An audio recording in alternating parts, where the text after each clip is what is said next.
Hi, welcome to our channel where we share the most intriguing stories. When I bought that crumbling 1920s house, I wanted peace, not war. But in Lakeshore West, defying the HOA was heresy, and I became their favorite enemy. They tried intimidation, lies, even fraud. What they didn't expect. I'm a lawyer, and I don't lose. I never planned to be anyone's enemy when I moved into Lakeshore West.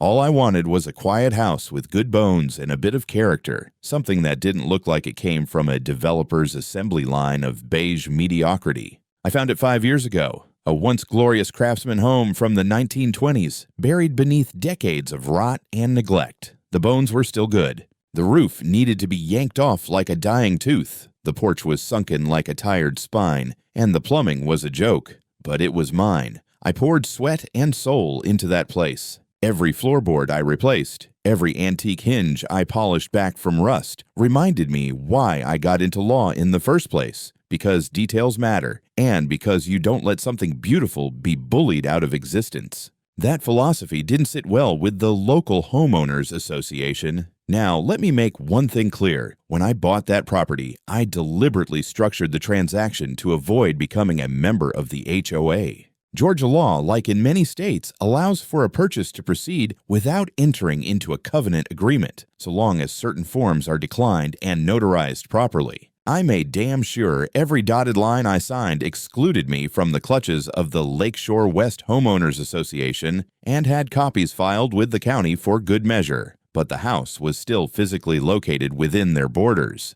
And that made me a problem. HOAs hate exceptions. I'm a commercial arbitration attorney. I know exactly how these little suburban empires operate. They thrive on illusion of control, of order, of obedience. A single non-member like me, living right in their perfect grid, not paying dues, not putting up holiday-compliant wreaths, not painting shutters in approved earth tones. That was heresy. The president of the HOA, a woman named Karen Winslow, yes, Karen, and no, you can't make this stuff up, made it her mission to correct this error. She had the kind of smile you see on TSA agents right before they ask you to step into the random screening area. She lived 3 streets down in a McColonial with plastic columns and a flagpole installed at a precisely HOA-mandated 45-degree angle. The first week after I moved in, she dropped off a welcome packet with laminated rules, a payment schedule, and a checklist for landscaping compliance. I handed it back to her without opening it. "You must be confused," I said. "I'm not a member." Her eye twitched. "All properties in Lakeshore West fall under our guidelines." "Not mine." She didn't smile again. The first few months were quiet, uncomfortably so. Then came the letters. Not from the city, not from any actual authority, just from the HOA. Notes about the flag on my porch being too large, about unauthorized restoration materials visible from the street. At one point, someone even measured the height of my grass with a yardstick and dropped off a citation. I ignored them. Legally, they had no teeth, but they kept escalating. I noticed a guy sitting in a car across from my place on weekday afternoons. Same silver Ford Taurus, always with binoculars and a clipboard. HOA field rep, I assumed. One morning, I caught him walking through my side yard. I walked out barefoot in my bathrobe, coffee in hand, and asked if he'd lost a dog. He turned pale and bolted. I installed cameras the same day. They hated that. I stopped attending the community block parties when people began whispering whenever I walked by. One neighbor's kid called me, "that guy who's not allowed to live here but does anyway." A woman at the grocery store checkout line accidentally dropped a gallon of milk on my foot. My mail began arriving crumpled, and once I found a dead possum left in my flower bed, wrapped in a discarded HOA newsletter. I didn't report it. I was too busy laughing. But I wasn't worried. I knew where the lines were, and I had the law on my side. Still, it wasn't lost on me that the HOA was playing a longer game. They weren't going to sue me. Not yet. But they were waiting, watching, hoping for a slip. Karen Winslow, in particular, seemed to grow more fixated. I'd see her walking her dog, some inbred white fluff ball that barked like it smoked 3 packs a day, circling my house. She'd take photos of my porch, my license plate, even a patch of moss on my side walkway that, in her words, posed a community hazard. It was like being surveilled by a paranoid squirrel with a homeowners association badge. Still, I stayed quiet. I had no intention of making a scene. I worked remotely, I kept my yard clean but not compliant, and I waved to the one neighbor who didn't flinch when I passed. I figured if I kept a low profile, they'd lose interest. That assumption, like so many idealistic notions I had about suburbia, turned out to be deeply naive, because when I finally decided to sell my house, to move on, take a dream offer at a firm in Colorado Springs, I thought I was just closing a chapter. Turns out I was lighting the fuse. Selling the house should have been the easy part. Houses like mine don't sit on the market long. Restored historic craftsman, large porch, real hardwood floors that don't peel like laminates when moisture sneezes at them. The moment the listing went live, I started getting messages from agents asking if I would consider early viewings or off-market offers. I ended up choosing a couple from New York, Richard and Elaine Snyder. Retired federal auditors, both sharp as scalpels and twice as precise. They were the kind of people who read every page of a contract and highlighted the commas. When they walked into the house for the first time, Elaine stood in the foyer and whispered, "This place has bones." Richard nodded like he just smelled bourbon. We signed a purchase agreement. They wired earnest money. My agent, Ruby Allen, a fast-talking redhead barely into her 20s, bounced around like she just closed a billion-dollar skyscraper. "This deal is smooth sailing," she said. I should have known that was the moment fate started loading the torpedoes. 3 days later, Ruby called me. Her voice wasn't bouncing anymore. "I got something weird. I'm forwarding it to you now." Seconds later, an email popped up. A scanned letter, 4 pages long, full of HOA stationery, legalese, and bureaucratic arrogance. "You are prohibited from selling your property without prior review and written approval of the Lakeshore West Homeowners Association. Any attempt to do so will be considered a breach of community policy." It was signed by Karen Winslow, HOA president, in a signature that looked like someone got electrocuted while holding a fountain pen. I texted back, "Wrong house. Wrong guy." "Not a member." Ruby called again, whispering like someone might be listening through her phone. "They said if I continue representing the sale, they'll file a complaint with the Georgia Real Estate Commission. They told me they could get my license frozen pending review. Can HOAs do that?" "They can threaten it," I said, "but to do it, they'd need legal standing," which they don't. "How can you be so calm?" "Because I'm not wrong." There was a long pause on the line. "Jeremy, I've never had anyone threaten to take away my career because of a house listing." Her voice cracked slightly. "Do you think I should drop the deal?" "Do you want to drop the deal?" "No." "Then don't." That became our unspoken pact. I scanned my original closing packet, highlighted the declination of HOA membership, and emailed it back with one sentence. "I am not and have never been a member of your association. Cease and desist." I also CC'd Ruby, the buyers, and my attorney. 24 hours later, another envelope appeared in my mailbox. This time, a printed letter with bold red text across the top. "Second notice. Rules update. All properties located within the boundaries of Lakeshore West are subject to the association charter, per updated bylaws." I flipped to the final page. Effective date of charter, 5 years earlier. The date was backdated, retroactive, illegal. A toddler could see the forgery. Ruby called again. She sent me that letter too. Then she called my office and said, and I quote, "We own the rules." He owns a problem. "Jeremy, I don't think she's just controlling. I think she's unhinged. That makes 2 of us." Things escalated fast from there. The Snyders were days away from scheduling the final inspection when Karen called them directly. How she got their number is still a mystery. Elaine put her on speaker and recorded the call. "God bless retired federal auditors. This property is under active legal dispute," Karen said, dripping venom into every word.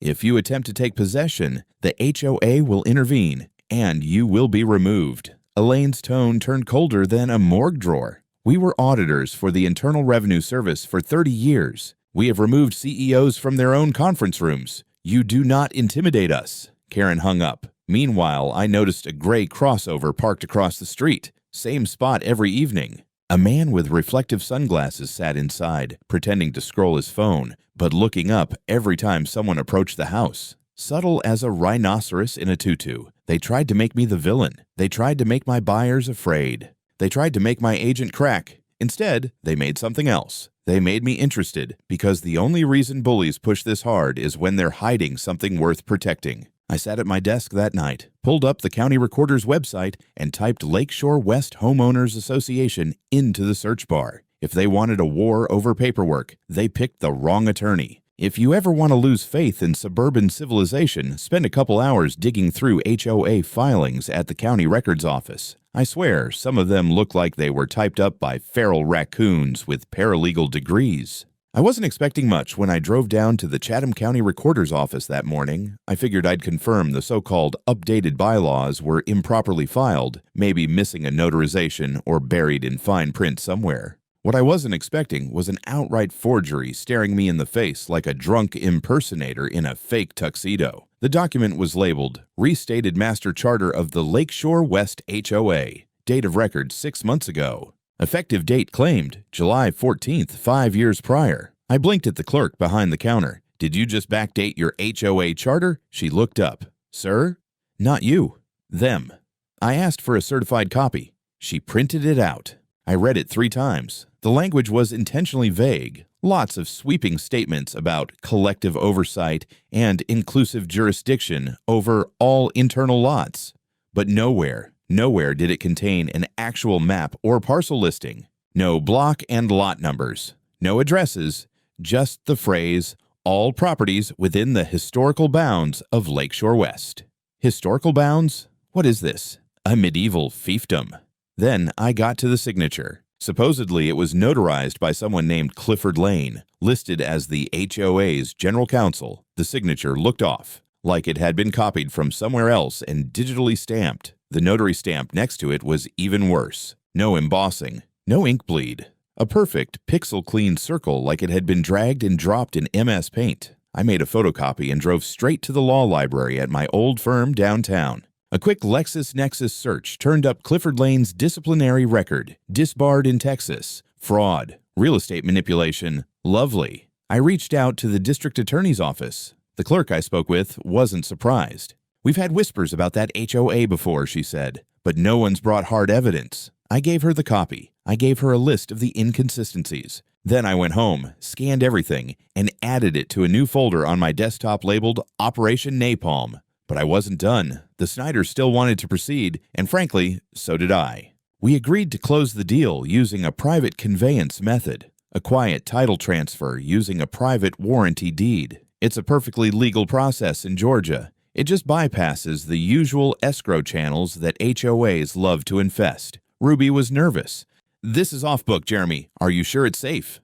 If it wasn't, I wouldn't risk it. We signed in my living room. 2 witnesses. A mobile notary. The whole process took under 15 minutes. The Snyders owned the house by sunset. Karen didn't know it yet, but the crown jewel of her little empire just slipped through her perfectly manicured claws. That evening, I installed 2 more security cameras, one aimed at the front yard, one aimed at the mailbox, just in case she decided to get creative. The next morning, I opened my front door and found a pamphlet tucked into the handle. It wasn't from the HOA. It was from Lakeshore Integrity Watch, apparently a newly formed community group of concerned residents. There was no return address, no website, no email, just a cell number and a single quote in all caps. Unregulated transfers invite unregulated elements. I smiled. They were scared because they didn't just lose a house. They lost control. And that kind of loss, it makes people dangerous. The day the Snyders moved in, it was 75 degrees and breezy, the kind of morning that makes Savannah feel like a small, polite slice of heaven instead of a pressure cooker full of judgmental neighbors.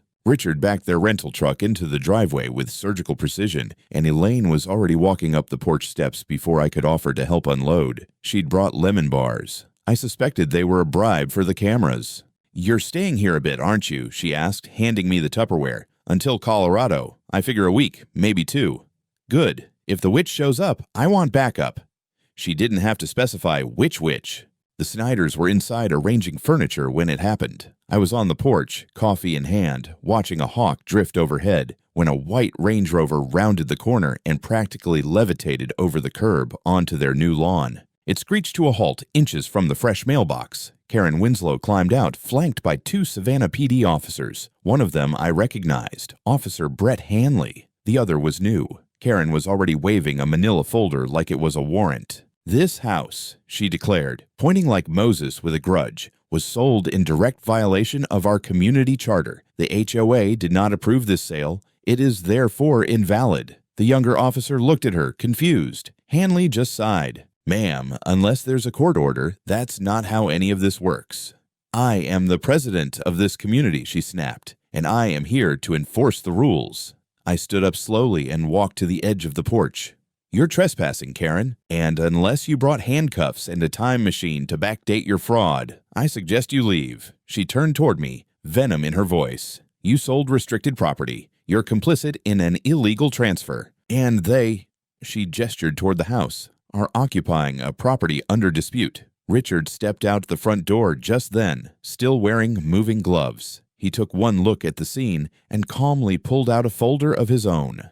"Officers," he said in his flat, audit-trained tone, "inside this folder is a notarized copy of the warranty deed, the non-HOA title exception filed with the county, and a copy of our private conveyance agreement. You'll also find a notarized affidavit from the original owner." He nodded at me, declaring this property has never been subject to HOA jurisdiction. Karen opened her mouth to speak. "I'm not finished," Richard continued. On page 7 is a signed and time-stamped email from Ms. Winslow to my real estate agent, attempting to intimidate her with false regulatory threats. On page 9, you'll find a transcript of a voicemail she left for us. It includes the phrase, "You will be removed." We interpreted that as a threat. You may as well. He handed the folder to Officer Hanley, who took it with the same enthusiasm one might show for an IRS envelope. Karen was speechless for a full 3 seconds, which may have set a personal record. You manipulated the system," she hissed. "You loopholed your way out of a legal structure." "No, Karen," I said. "I followed the law. You tried to rewrite it with a Sharpie and a fever dream." The younger officer leaned toward Hanley and whispered something. Hanley turned to Karen. "Ma'am, unless you're pressing criminal charges, which I would advise against based on this, then I'm going to need you to leave the premises. Now." "You'll regret this," she snapped, staring at me like I'd just run over her dog. "No doubt," I replied. "Every time I look at a McMansion," she stormed off. The officers followed. Richard adjusted his gloves and went back inside. I figured that was it. But Karen doesn't take no as a final answer. She takes it as a scheduling conflict. 2 days later, I got served. A municipal court notice, HOA versus Jeremy Dane et al. Subject, petition to invalidate property transfer. Basis, violation of community sale policies. Alleged non-compliance with updated bylaws. Demanding full reversal of ownership and control returned to the HOA for proper review. It was laughable, but also serious, because lawsuits, even absurd ones, cost time, money, and nerves. And Karen, now joined by the acting president of the HOA, a man named Greg Harper, a quiet, gray suit type I'd barely noticed before, was clearly playing for keeps. The legal battlefield was set. She'd fired the first official shot. And it was time to return fire. When you sue a lawyer, you'd better pray your paperwork is flawless. Karen Winslow clearly did not pray hard enough. The day after the court notice landed in my mailbox, I went full thermonuclear. I called in a favor from an old friend of mine, Melissa Tran, forensic real estate consultant, retired from litigation but still sharp enough to smell fraud through 6 layers of bureaucracy and 2 walls of beige vinyl siding. "Sounds like you've got a fake charter, fake authority, and a real problem," she said over coffee. "Perfect storm."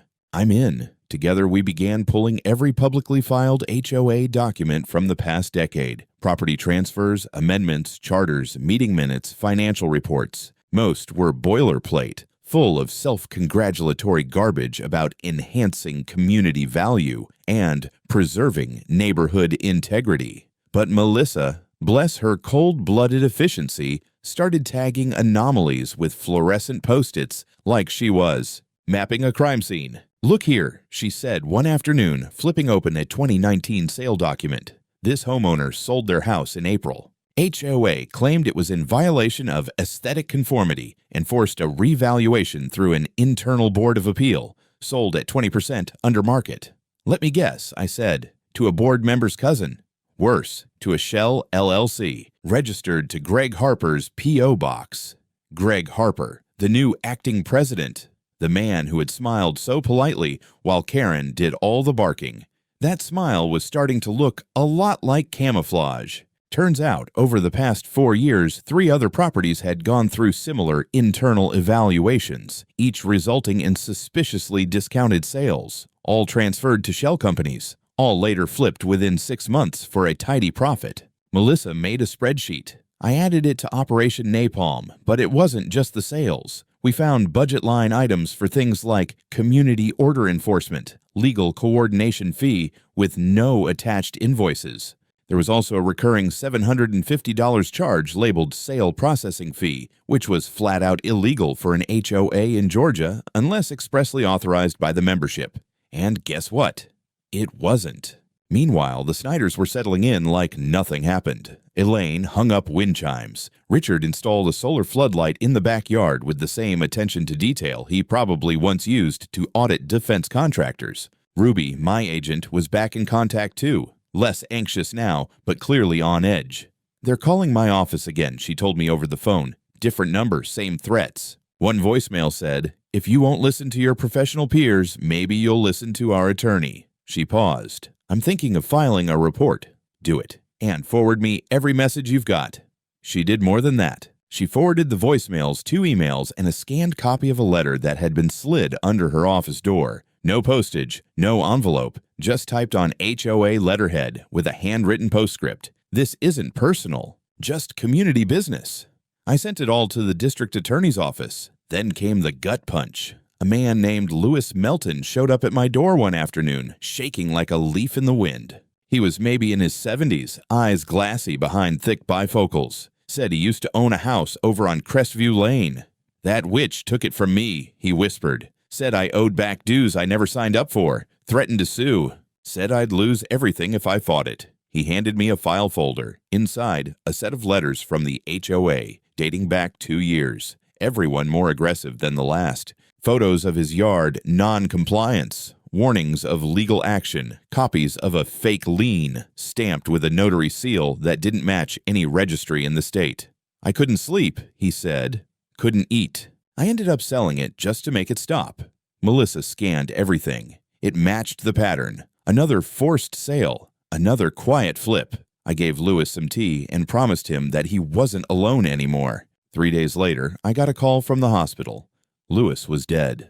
Heart failure. Stress-induced, according to his daughter. That night, I poured a drink, sat on my porch, and stared at the glowing porch light across the street.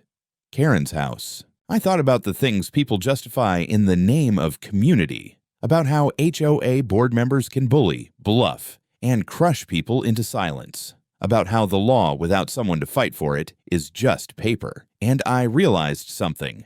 This wasn't just a personal feud anymore, it was a goddamn reckoning. Courtroom 4 at the Chatham County Municipal Courthouse smelled like Lysol and denial. Karen was already seated when I walked in, her hair sprayed into a helmet of suburban authority, blazer stiff enough to deflect small arms fire, folder in her lap like a holy book of HOA righteousness. Next to her sat Greg Harper, dressed in the kind of suit that says, "I don't get caught, I get promoted." He gave me a slight nod when I passed him, polite, controlled, like this was all a minor misunderstanding between professionals. Like he didn't have skeletons bubbling under his turfgrass exterior. My attorney, Lance Brighton, a fellow arbitration shark with the face of a CPA and the soul of a bouncer, leaned toward me. "You ready?"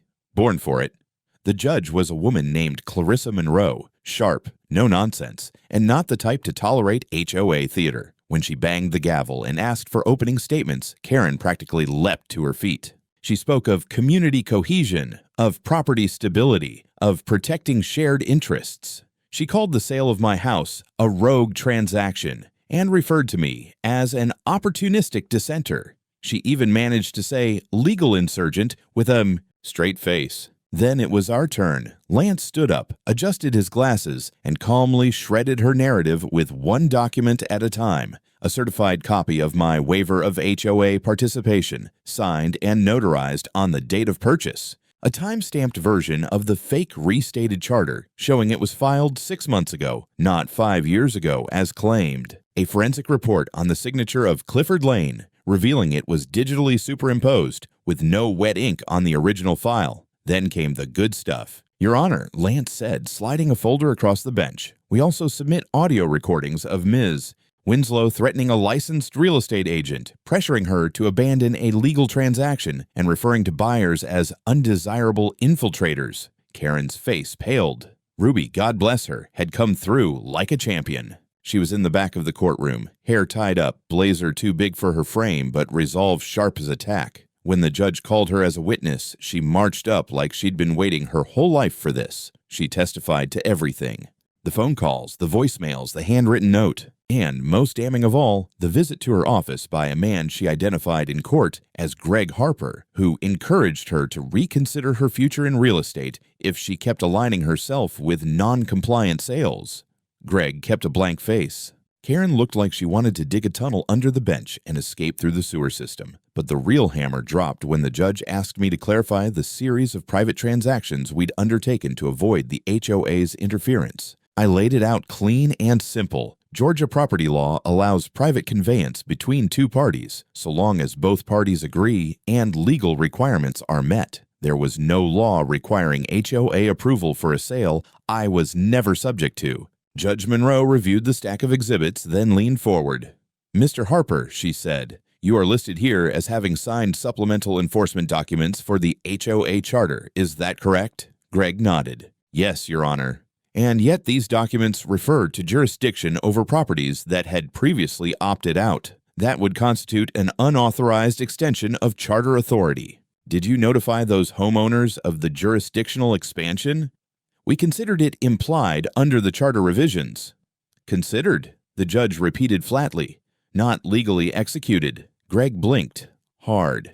The courtroom fell quiet. Then Monroe turned to Karen. "Ms. Winslow, your association has presented fraudulent documents, engaged in intimidation tactics, and attempted to exert control over a private citizen's property in defiance of state law. This is not just a civil matter. This is borderline racketeering." Karen's voice cracked as she stammered something about best interests of the neighborhood, but the judge raised a hand. "Enough." She looked down at her notes, then delivered the verdict with the tone of someone swatting flies. "This court finds the property transfer legal, binding, and enforceable. The HOA has no jurisdiction over Mr. Dane's property, and the sale stands." Karen made a sound like she'd swallowed a wasp. Greg still didn't blink, but it wasn't over. Monroe continued. "Furthermore, this court awards Mr.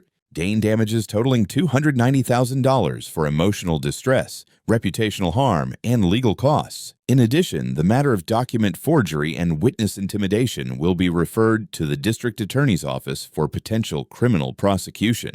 I turned toward Ruby and gave her a small nod. She nodded back. Karen was frozen. Greg finally looked down. Outside the courtroom, reporters were already gathering. Someone from the Savannah Chronicle shouted a question about HOA overreach. Ruby stepped into the light, calmly reading from a prepared statement about ethical real estate practices and unlawful coercion. I stood next to her, hands in my pockets, watching Karen and Greg disappear down the courthouse steps like rats whose ship had just capsized. There was more coming. I knew that.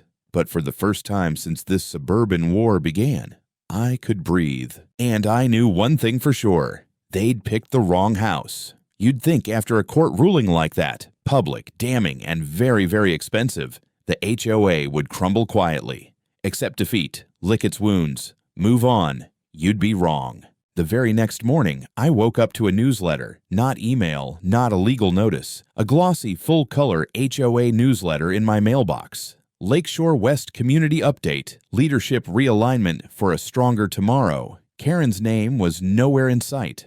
Instead, the opening letter was signed by Greg Harper, now self-declared as Executive Director of Interim HOA Oversight. The language was absurd. We acknowledge certain legal misunderstandings. Our community values remain paramount. We will emerge more united, as if they hadn't just tried to steal a man's home and lost in court with the grace of a flaming dumpster. But it wasn't the language that made me pause. It was the subtext. They weren't done. Karen may have been disgraced, but Greg was still playing the long game. He wasn't a tyrant like her. He was something worse, measured, calculating, polite, the kind of man who didn't scream orders, just shifted power with the efficiency of a corporate merger. I went straight to Melissa. "You think he's cleaning house?" "I think," she said, spreading out a fresh batch of documents, "he's consolidating." Her latest pull from public records revealed something new. 2 additional properties, both recently acquired by the HOA after. Homeowners mysteriously defaulted on their obligations, both under voluntary surrender, which made 0 sense, especially considering one of the owners, a woman named Tracy Solis, had posted online only a week earlier about remodeling her kitchen. We contacted her. Tracy answered the phone in a whisper. "They made it impossible," she said. "I came home to a notice saying I had to replace my fence, said it was non-compliant. I filed an appeal. They denied it, said I owed late fees. Then came the threat of liens, legal costs, escalated action. I'm a single mom, Jeremy. I can't fight that." She paused. "Honestly, I gave them the keys because I couldn't afford another panic attack." I thanked her and added her statement to the ever-growing napalm folder, and then Melissa dropped the real bomb. "We've been looking at Karen," she said, "but Greg was always the money guy. Look at this." She showed me an internal budget summary from the previous fiscal year, a handwritten note in the margin, same scrawl we'd already matched to Greg from Ruby's letter. The note read, "Realign allocations for legal prep, 3Q transfer expected." "What's that mean?" I asked. "It means," Melissa said, "he was planning for lawsuits before they even rewrote the charter." Suddenly, the pieces clicked. Karen had been the face. Loud, obvious, sloppy. Greg was the engine. He knew she'd crash, he planned for it. And once she did, he'd emerge like a solution, ready to restore order. The HOA would survive, smaller, meaner, and even more dangerous. A cult that swapped messiahs mid-crucifixion, but not everyone was buying the Redemption Act. A group of homeowners, led by a man named Marcus Ellery, a Vietnam vet and one of the original Lakeshore buyers from the 1980s, reached out. He'd watched my court case closely, and now he was organizing. "We want to bring this whole thing down," he said bluntly. "We've been silent too long."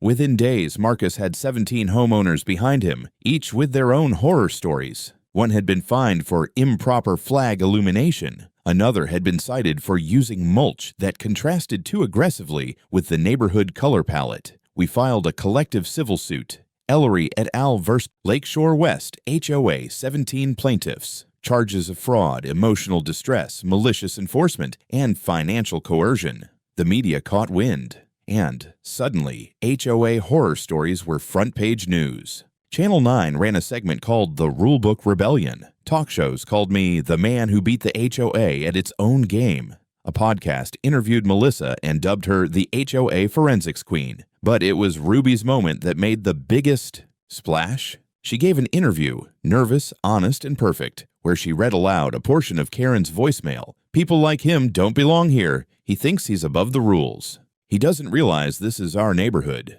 Ruby looked straight at the camera and said, "I think neighborhoods belong to the people who live in them, not the ones who weaponize fear to control them." The clip went viral. The next day, the Georgia Department of Consumer Affairs launched a formal review into Lakeshore West HOA's financial activities. The HOA board resigned en masse, except Greg. Greg, ever the tactician, issued a statement claiming he was shocked by the corruption and was committed to cooperating fully with investigators. But Ruby had one last card to play. She dug up an old voicemail, one she hadn't shared before. In it, Greg's voice says calmly, "If we don't act now, he'll be the first crack in the dam. Then we'll lose the whole thing." We submitted it to the DA's office. They called it intent to suppress property rights. The investigation was now criminal. Greg Harper wasn't consolidating power anymore. He was running out of time. When the final hammer dropped, it didn't fall with fury. It landed with silence. It came on a Wednesday morning, oddly warm for October. I was packing boxes halfway through disassembling the vintage drafting desk in my study when my phone buzzed. Text from Melissa, "It's happening." I turned on the news. Local headline, District Attorney files criminal charges against HOA board members. Harper at Center of Fraud investigation. Greg Harper had been indicted on 7 counts, including document tampering, fraudulent property seizure, coercion, and conspiracy to deprive civil rights. They raided the HOA's storage unit, yes, they had one, and found a trove of unregistered files, alternate versions of the charter, property evaluations with forged inspector notes, even mock eviction notices that had never been sent. Yet, it was a kill box of evidence. Karen, meanwhile, had flipped. The once righteous queen of regulation had cut a plea deal, throwing Greg under every bus she could find, including the metaphorical HOA shuttle service. In exchange for reduced charges, she admitted that she'd knowingly used a falsified charter. She'd personally approved tactics to intimidate non-compliant residents. Greg had designed the three-quarter squeeze strategy: ramp up fines, create artificial debt, force a surrender, then purchase the property through shell LLCs. She cried in court. The news ran it slow-mo with dramatic music. I didn't watch. Greg didn't cry. He showed up to court in cuffs, jaw tight, hands clasped. He pled not guilty, but his lawyer looked like a man filing resumes behind his client's back. The judge denied bail. The prosecutors requested asset seizure. Every home tied to one of Greg's shell companies was placed under forensic review. Residents who had been pushed out were contacted, compensated, or brought in to testify. Lewis Melton's daughter submitted his medical records and letters. The court accepted them as part of the pattern of coercive behavior. They cited emotional duress, contributing to fatal cardiac failure. It wasn't quite manslaughter, but it was negligent homicide by structural abuse, a precedent not often used, but chillingly appropriate. At the same time, the civil class action suit from Marcus Ellery and the others gained momentum. The HOA's legal representation withdrew. The association had no more money, no more board, no more defense. And so, on a Tuesday evening under fading Georgia sunlight, Judge Clarissa Monroe signed an order officially dissolving the Lakeshore West Homeowners Association. The charter was ruled a fraudulent instrument of coercion. All active liens were declared void. And Greg Harper, sentenced to 14 years in state prison with the possibility of parole after 9. All personal assets forfeited. His house, yes, the one with the 3-car garage and ridiculous dolphin-shaped mailbox, was auctioned off to pay restitution. Karen, 2 years, suspended, 5 years probation, barred from holding any leadership position in a residential organization for life. HOA house arrest, you might say. And me.